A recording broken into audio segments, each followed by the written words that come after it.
Hello everybody, I'm Clinton Day, and I'm not a chef.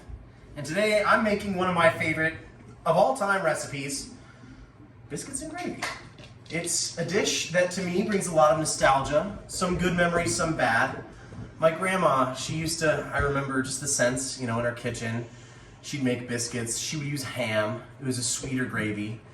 And then I have memories of my father, loved the guy. He would use Bisquick biscuits.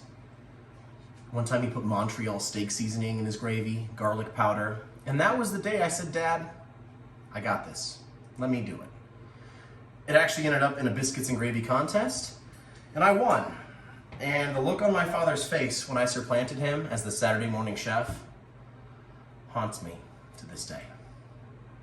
Anyway, here we have some flour. We got 3/4 cups of butter, unsalted, chilled, cubed. We got 2.5 teaspoons of baking powder, 1 teaspoon of coarse salt, and we got 3/4 cups of milk. We're gonna mix this all together. We're gonna roll it out. We're gonna make some biscuits. So first things first, we're gonna add our baking powder. We're gonna add our salt. Gonna whisk it together real quick. We'll fork, get all of our dry ingredients all blended up. And now, the important part. So some people are like, you're adding butter, why not just melt it and dump it in? It's not gonna incorporate itself that well. You want that nice little savory, buttery bite when you get into a biscuit. Sometimes it's gonna be a little more bready, sometimes it's gonna be really buttery. So we're gonna take a couple of these, just about half, and we're gonna mash that butter. Just mash it on down. Almost get like a course meal. And at a certain point, you might just have to work it with your hands.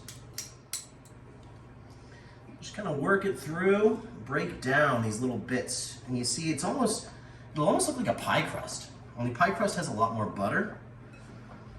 Oh. Look at this. It's flaky. It's not soft like flour. The butter's not fully incorporated, but it's sitting in little bits throughout it, which is exactly what you want. Because when it bakes, those little bits are gonna melt and just create little pockets of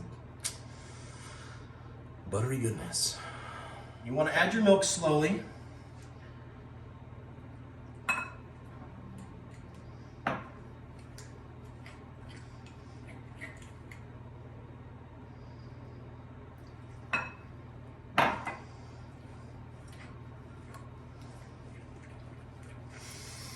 Smell butter, milk, it's floury, and it's starting to take form, which is great, because ultimately we're gonna take this, we're gonna form a big ball of dough, we're gonna roll it out. All right, so now we've got, it's a little sticky, you can see it's sticking to my fingers, which is fine, because we're about to roll this out with some flour. Now we're gonna cut it. You can kind of see there's just little pockets of butter throughout it. And those are gonna melt down. It'll be great. We got our dough. We've got a lightly floured top. All right, so we're just gonna roll this because as you can see, it's still kind of sticky. It's not too bad, but we want this to be malleable. I only did high school chemistry. I'm not sure if that's the right term. Oh, but there we go. All right, I can work with this. My fingers aren't sticking to it. That's exactly what we're looking for.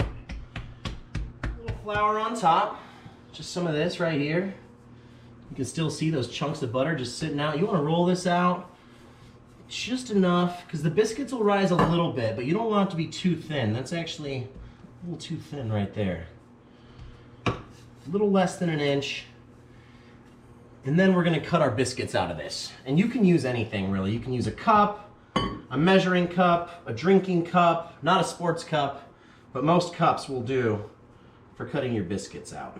That's nice. That's really nice.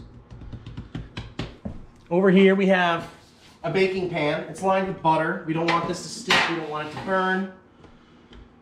Let's cut some biscuits. It really doesn't matter what you use to cut your biscuits. This is just a good old rocks glass. I'm gonna make sure this is a little more uniform. Let's do one more roll. Just make sure.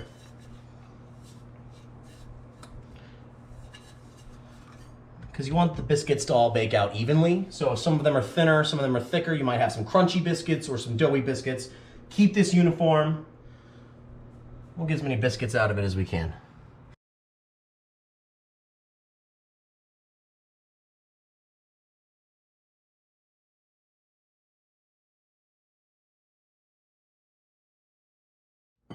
Oh! All right. We've got some biscuits. They're not pretty, but they're gonna be tasty. We got the butter folded in. They're all rolled out, they're pressed out, they're not gonna stick to the pan. We're preheated to 450. Now we're gonna let them go 13, 15 minutes. It really depends on how thick you go.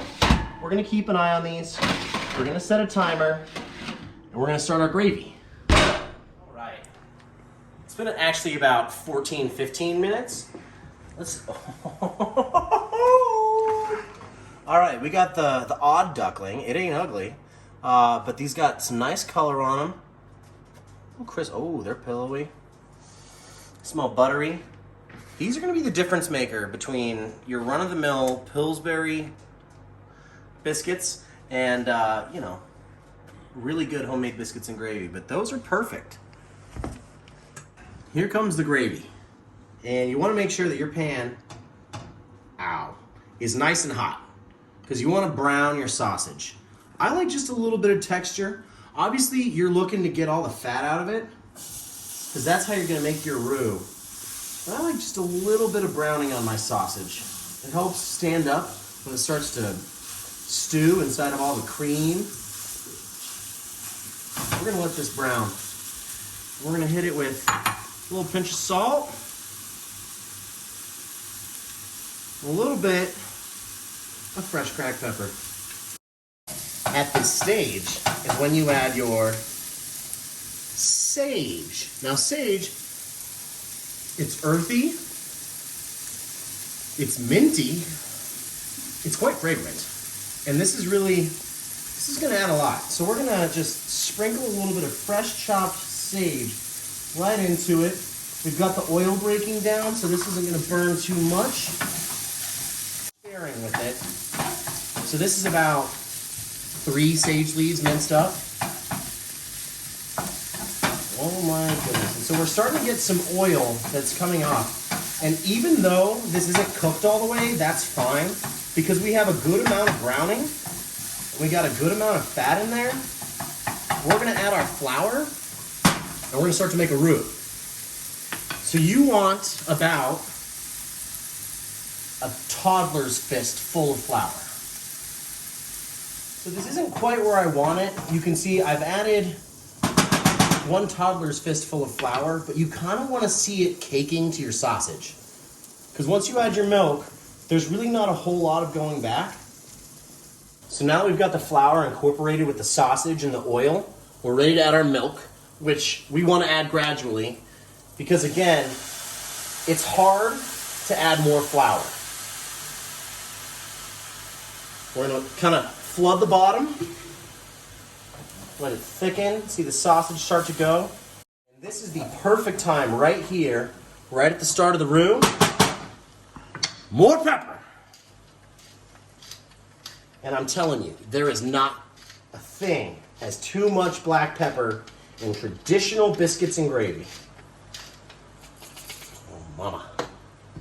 We got the base, we're adding some heavy cream, and you're asking yourself, Clinton, do you really need heavy cream in a sausage, buttery biscuit, heavy dish? Yes, absolutely. I'd put butter in here if it, would make it any better, but it won't be. All right, so now we have the consistency we're looking for. A little more cream. We're gonna add even more fresh cracked pepper! Thank you. So much pepper.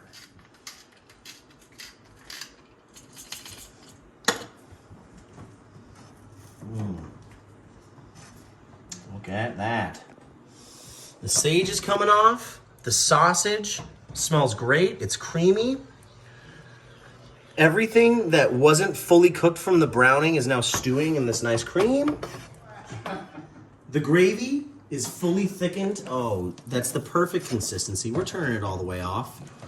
Oh my goodness. And you can smell that sage. You can smell that cream. Oh my goodness. The biscuits, they're done. They're glistening. They're perfectly toasted. It's time to plate. It's time to plate there. Okay? And we're just going to ladle some of this heavy sausage gravy right over it. Ooh. Good looking, mama. What you doing later? Oh, yes.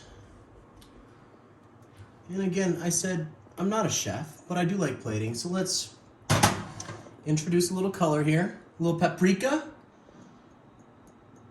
Ooh, that's perfect. And then a little bit of, just a little sage leaf on top. So when you grab your dish and you go, wow, that's a good looking, good smelling dish. All right, these biscuits, they're soft, a little crispiness.